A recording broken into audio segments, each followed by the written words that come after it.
In response to my recent core myths still being taught in business school video, many people suggested that I do the opposite and critique, for instance, Marxism or progressivism or postmodernism.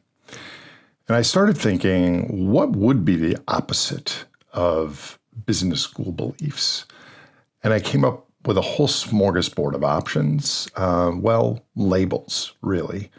Then I started to obviously get concerned because after talking to folks and reading some things, it became apparent that many of these labels no longer have the meanings in our culture the way they once did. And many of them have become part and parcel of our current culture wars.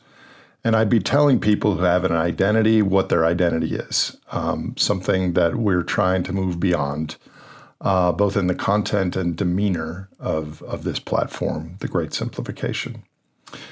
However, the deeper goal of this podcast and my work is to shine light on reality insofar as it provides clarity for viable choices and responses in the road ahead of us. So with that as my original goal, I've decided to playfully title this, frankly, The Key Blind Spots of the Walrus Movement. And you can infer where these blind spots reside from the context.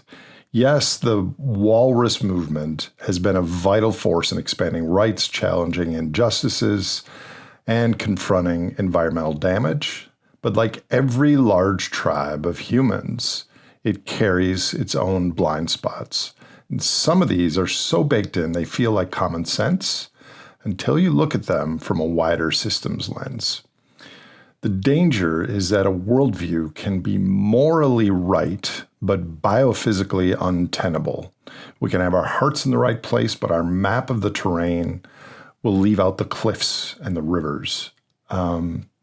So think of these following blind spots as fog on the windshield. Wiping them away doesn't change our destination, but it can make the road ahead clearer and more navigable. And in a century defined by limits on energy, on materials, on our Earth's ecological capacity, clarity on the road ahead matters more than ever, which is what this entire platform is about. So with that said, both with trepidation and resolve, here are a list of myths from the Walrus Movement.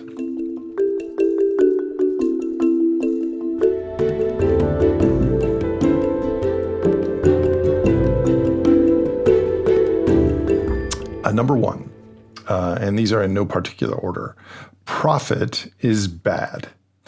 We increasingly hear in the media that profit is abnormal or even immoral. But the drive for surplus isn't an invention of capitalism. It's a biological imperative as old as life itself, hundreds of millions of years old. In ecology, it's called optimal foraging. Every organism, from bacteria to bears, tries to get the most energy for the least effort. A lion doesn't hunt out of greed. Surplus energy for the lion buys it rest, reproduction, resilience, and a lion's life. In that sense, non-human animals were the original investors, and the difference between what they eat and what they spend to get it is, in a very fundamental way, profit. Humans do the same. Profit is just our proxy for surplus, not just in dollars, but in stored energy, time, and resources. And our current system distorts this idea by ignoring ecological and some social costs. But surplus itself is what makes art, science, compassion, and even environmental stewardship possible. If we're constantly scraping to survive, we have little bandwidth for anything else. The related topic is extraction. Extraction works the same way. Life depends on extraction. The roots of plants actively mine the soil, exuding sugars to farm the nearby microbes that then release nutrients. Deer graze grass, parrotfish will chew living coral to get at the algae, leafcutter ants strip entire plants of foliage, etc. The problem isn't that humans extract, it's that our aggregate extraction has no limits or reciprocity, as our withdrawals are now far exceeding our deposits and therefore breaking nature's feedback loops. But as the Great Simplification looms closer, any livable, just futures that arrive are going to still require both extraction and profits, but hopefully more grounded in ecological reality. Right now, the revenue side of our profit equation is massively subsidized by non-renewable energy and minerals, and the expense side doesn't include damage to nature's ecosystems. So a clear view of the future would mean redefining profit beyond financial metrics, pricing it to reflect the biophysical costs, and shifting more human consumption to be received from regenerative flows. But profit at its core isn't the problem. It's how we define and pursue it in our current culture. Next blind spot. The main problem is capitalism. The definition I'll use for the purpose of this video is that capitalism is a system where the tools, land, and infrastructure needed to make goods and services are privately owned and their use is directed towards making a profit. So some circles increasingly frame capitalism as the singular villain of our time, but the deeper driver is the human operating system, our evolved tendency to seek status, surplus, and short-term rewards. Capitalism is just the latest cultural software running on that biological hardware. What we're mostly doing without being aware of it when we critique capitalism is critiquing a dynamic that's way older. It first emerged with agriculture, storable energy surplus, and hierarchy, and all of these long predated private property or markets. A quote I often read in my presentations by anthropologist Robert Wright in A Short History of Progress wrote, "When Cortez landed in Mexico, he found roads, canals, cities, palaces, schools, law courts, markets, irrigation works, kings, priests, temples, peasants, artisans, armies, astronomers, merchants, sports, theater, art, music, and books. High civilization, differing in detail, but alike in essentials, had evolved independently on both sides of the earth." This happened way before capitalism, and to paraphrase, independent civilizations on different continents show the same template. Energy surplus enabled scale, hierarchy, and complexity. This wasn't capitalism, but a biophysical dynamic of a social primate in a novel context for us of considerable energy surplus. Once you free up a surplus, be it from farming, fossil fuels, or any energy source, large numbers of humans in aggregate respond in predictable ways, expanding populations, building hierarchies, pursuing power and status, and extracting ever more from the system. Important to note, it doesn't have to be all the humans that are doing these things. It's part of the humans that are pulling the rest of the population in that direction. And this all aligns with the so-called fourth law of thermodynamics, often referred to as the maximum power principle. Is that natural systems self-organize to maximize power, which is usable energy per unit time. In other words, capitalism is a modern, large-scale, coordinated human expression of this same dynamic, organizing itself to capture and process as much energy and material flow as possible, as fast as possible. Followers of this platform know that my work has revolved around the concept of a global economic superorganism, where humans collectively self-organize around growth. And in doing so, because in the short term, money is a proxy for resources, we've outsourced our wisdom to the financial markets. And what has ensued is an unseeing, unplanning organism with a blind hunger for more energy and materials, which results in an unconstrained global expansion, which we're seeing all around us. So with this systems vantage, capitalism is in service of the superorganism, not the other way around. Capitalism is just the latest operating system running on our ancient social primate hardware. Swap the software without upgrading the hardware, our drives for status, surplus, and short-term wins, and we still get the same inequality, overshoot, and crash. Yes, most of the critique of capitalism overlaps with the excesses of the carbon pulse.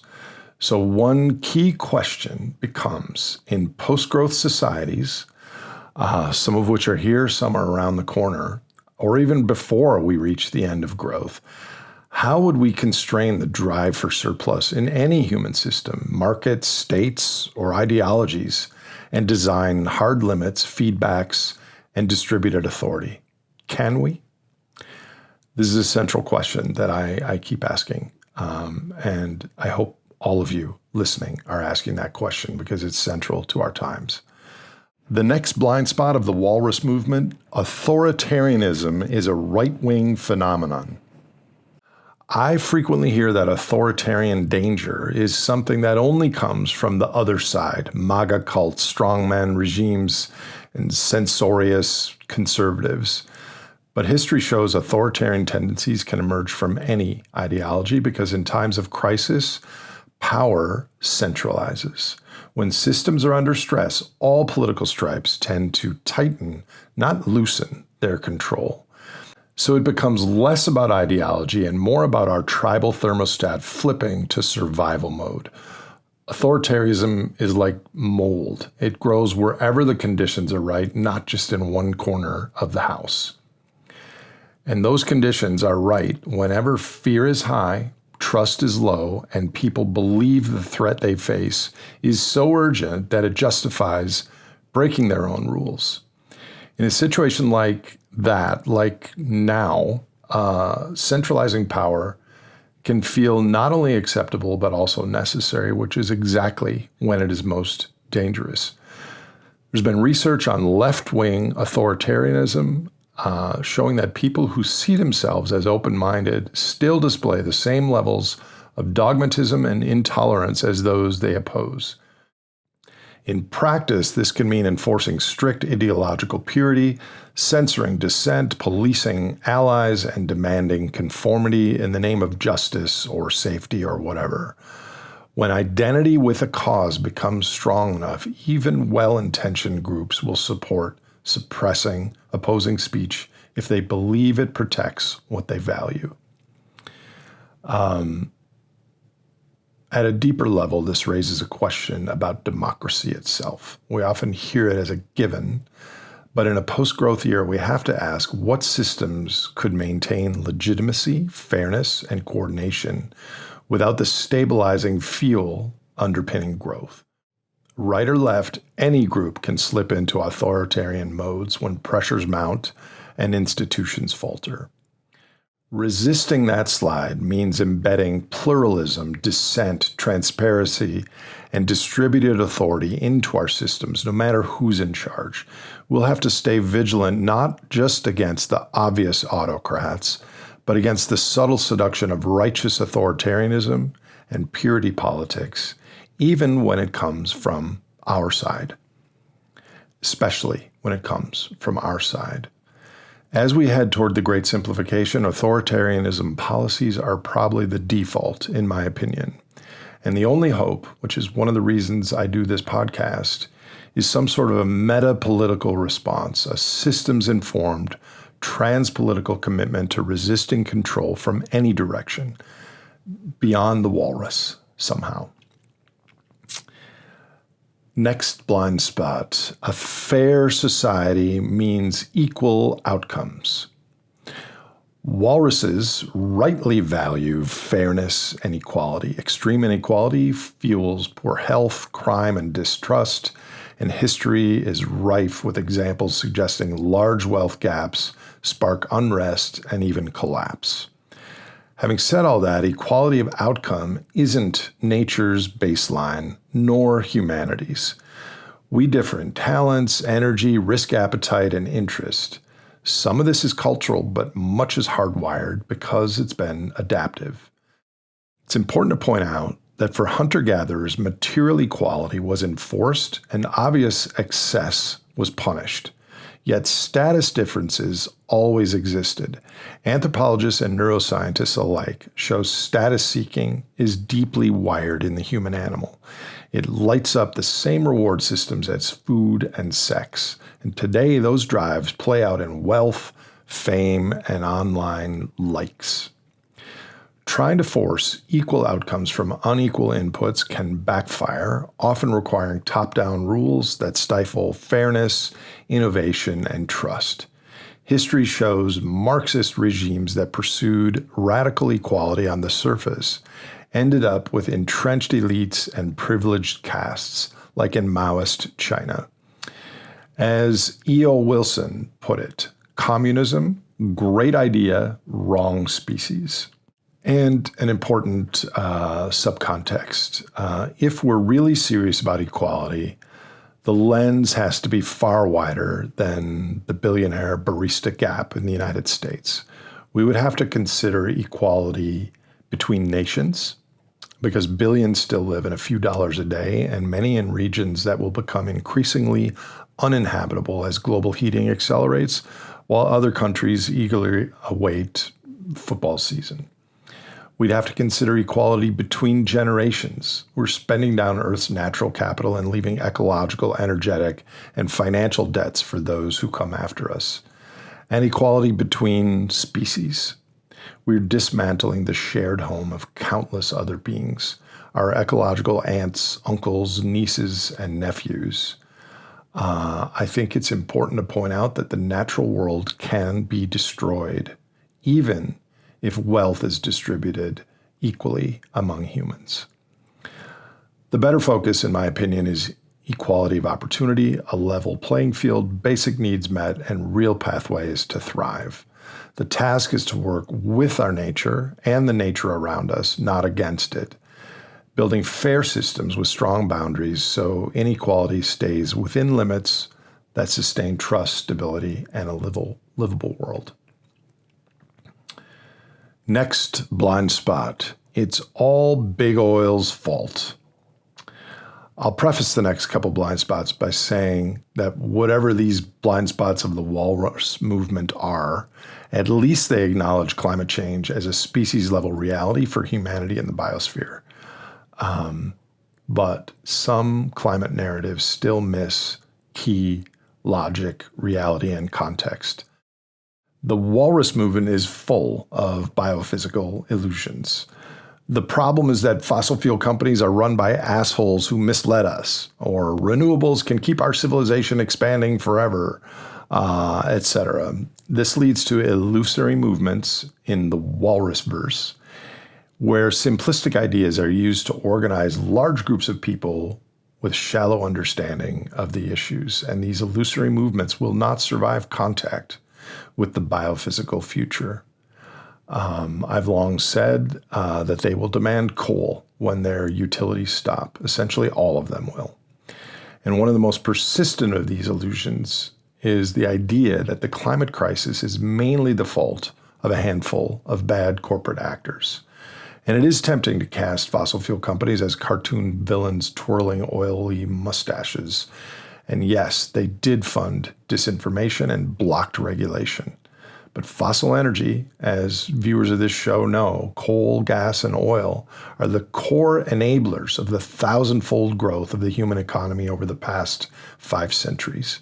Our physical systems and societal stability were built, maintained, and expanded on the backs of these invisible armies of carbon workers.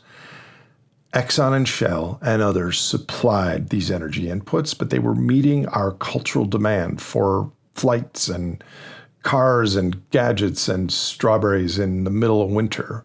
In systems terms, as I've long said, the real culprit is the combination of cheap ancient sunlight, human desire, and economic systems designed for perpetual growth. There are a couple other subpoints here. There's an oft-repeated claim from the IMF that companies like Exxon and Shell are bilking societies to the tune of $5 trillion in annual government subsidies. This is really an incipient, narrow boundary meme that it bears repeating how disconnected it is.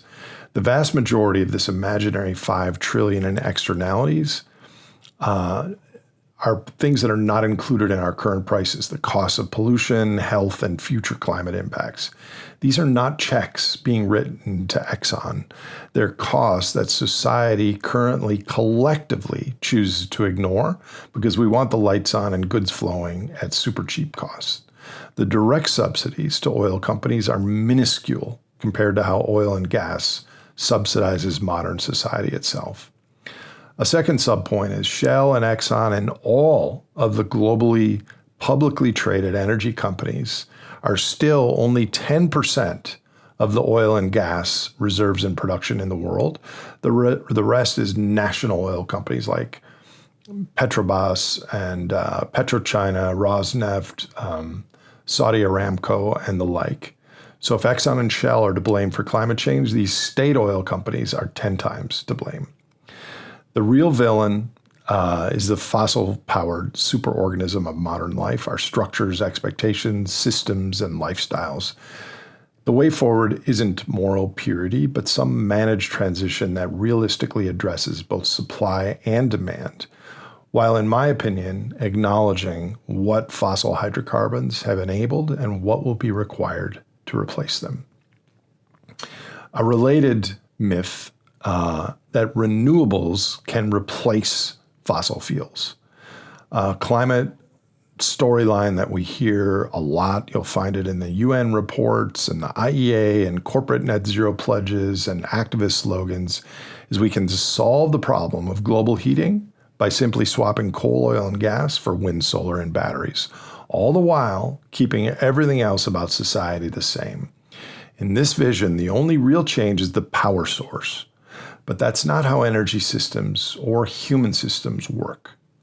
Fossil hydrocarbons are dense, storable, and dispatchable. You can truck diesel to a remote farm and run a generator in the dark. Renewables are powerful and improving, but they're intermittent. They depend on weather and seasons, which means that you either overbuild capacity, store huge amounts of energy, or change behavior to match the supply. We cannot ship sunlight, except at a cost much higher than our current system could bear. And building out renewables is not dematerialization, it's the opposite. Solar panels need high purity silicon, silver, rare minerals. Wind turbines need tons of steel and concrete and rare earth metals. Batteries need lithium, cobalt, copper, nickel, and the like. And all of it must be mined and transported and processed, yes, mostly using fossil fuels. And scaling this supply chain has real consequences. New mines in ecologically sensitive areas, changing geopolitical dependencies, and in many cases, the continuation of the extractive patterns that look a lot like the old colonial ones. And even if we could replace fossil energy one-to-one, we'd still be solving for the wrong variable. Climate change is but one symptom of the larger disease of ecological overshoot, not reindeer or rabbits, but Homo sapiens, using and polluting more than Earth's systems can regenerate. So focusing narrowly on swapping carbon while leaving total energy and material throughput uncapped is a linear reductionist solution to a complex systems problem. Solar, wind, and batteries, paired with reduced amounts of natural gas and some oil in the future for stability, could power a civilization, just not this one.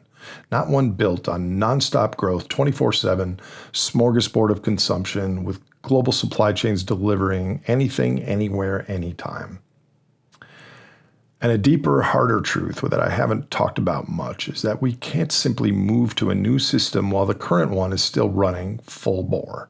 Today's infrastructure, habits, and expectations are deeply tied to fossil energy.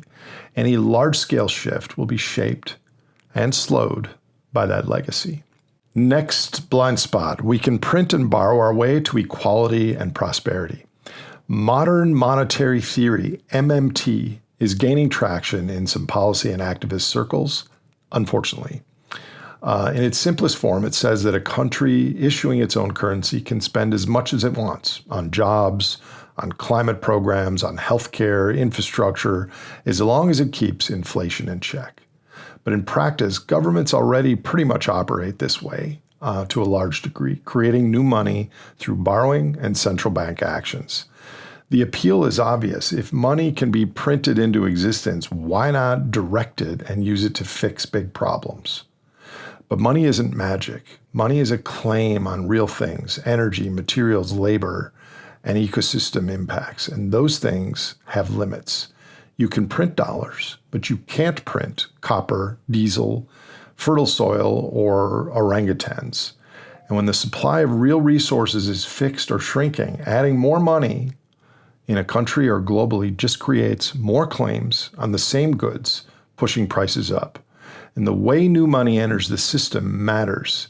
It typically, at least historically, flows first through banks, asset markets, and government contracts, a dynamic economists call the Cantillon effect. Those closest to the spigot benefit first, before prices rise. The wealthy who own most stocks and real estate and financial instruments see their net worth balloon, while the poor feel the pinch earlier and harder in the form of rising rents, food, and fuel. Inflation in such a context functions as a regressive tax, one that takes a larger percentage from those with the least. MMT also reframes taxes, not as the main source of government revenue, but as a way to pull money back out of the economy to control inflation. On paper, the government can create as much as it needs, then tax away the excess in order to stabilize prices. But this creates an odd loop. The state injects money. That money disproportionately benefits those at the top, and then taxes try to claw it back later. By then, the gains have often been converted into assets that are harder to tax effectively. If taxes are regressive, the poor end up paying twice. First through higher prices, then through the tax itself. Even if taxes are progressive, the distributional skew created during money's first circulation remains. And then there's the global dimension, not often mentioned by MMT advocates. Because the United States dollar is the world's reserve currency, American money printing doesn't just affect U.S. markets, it exports inflation to countries that have their debt denominated in U.S. dollars, or they have to buy food, fuel, or raw materials in dollars, but they can't simply print more of their own currency to match. In effect, U.S. monetary expansion can erode the real buying power of entire nations. Underneath it all is a physical bottom line. Nature, not the U.S. Treasury, sets the real limits. When global energy supply falters, no amount of printed dollars can conjure more oil, cobalt, or wheat. It will only bid up the price of what's left. MMT is very clever in accounting terms, but clever without boundaries is just a faster path to overshoot. MMT gets the double accounting entries right on the assets and the liabilities, but it misses the third and the fourth entries, energy and materials, and ecosystem impact. Sound fiscal policy has to start from the realities of energy and ecology, not treat them as optional footnotes to a theory. Next blind spot. Reality is whatever we say it is.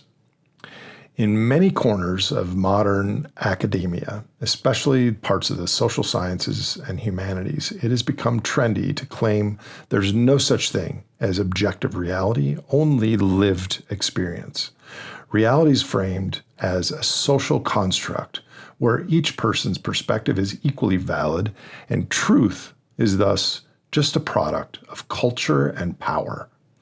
This perspective has some value as it reminds us that the things we experience are filtered through our identity, through history, and the context of the situation.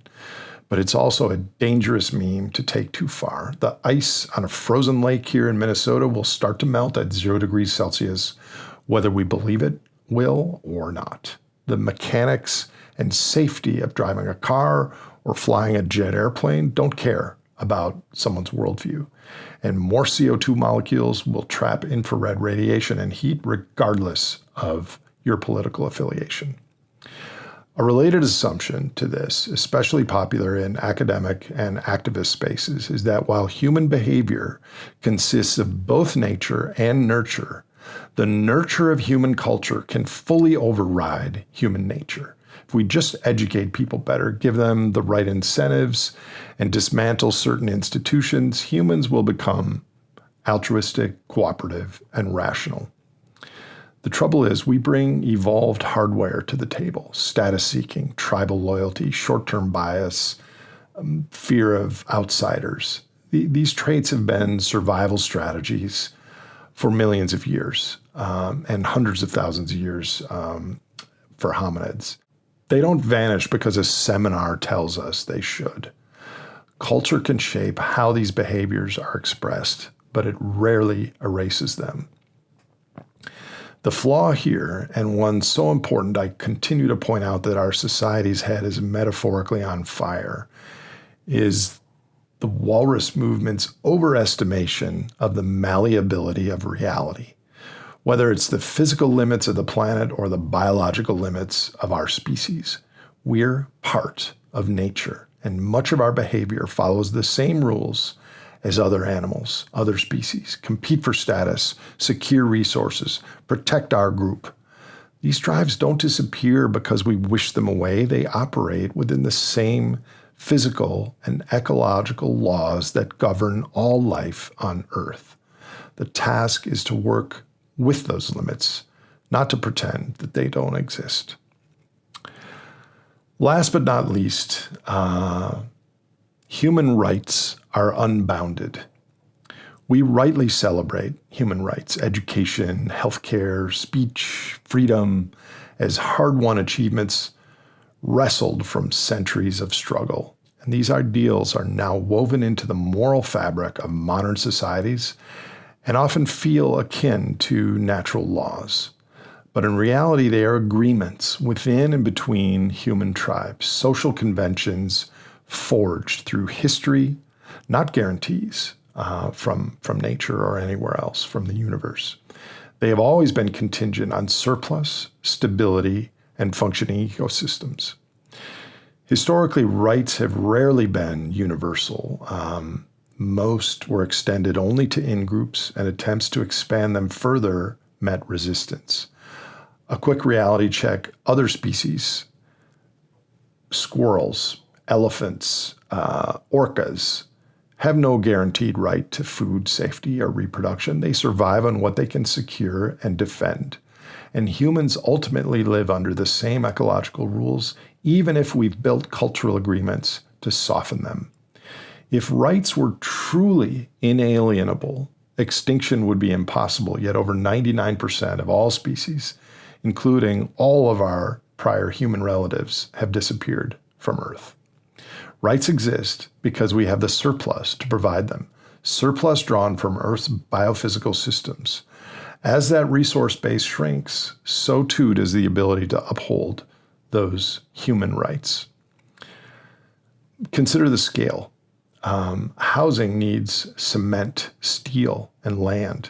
A protein-rich diet needs soil, water, and often cleared forests.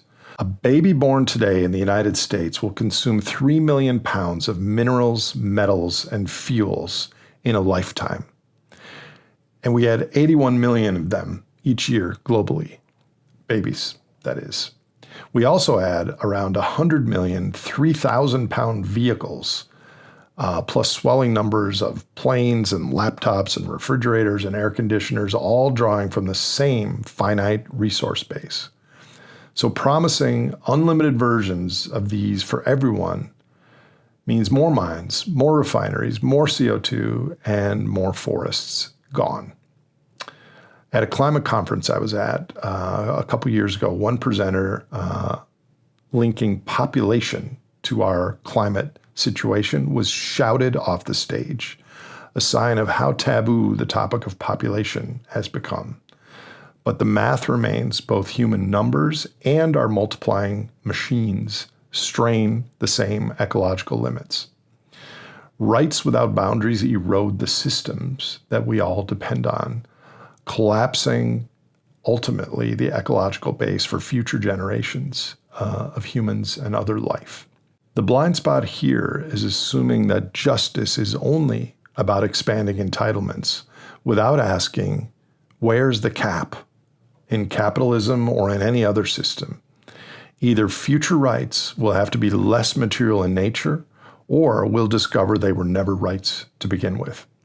Native Hawaiians, numbering, we are told, in the hundreds of thousands before colonization, used almost no metals and very few minerals, only sand and lava and what could be sustainably taken from the islands. But from those limits grew the spirit of aloha, rooted in reciprocity with the land and sea. So the path to long-term justice is shifting from I deserve my share to we must live within our shared global budget. That may mean defining both floors and ceilings for certain categories of consumption and building systems that share resources without breaching planetary boundaries. Rights matter, but so do limits, and I suspect limits may increasingly matter more.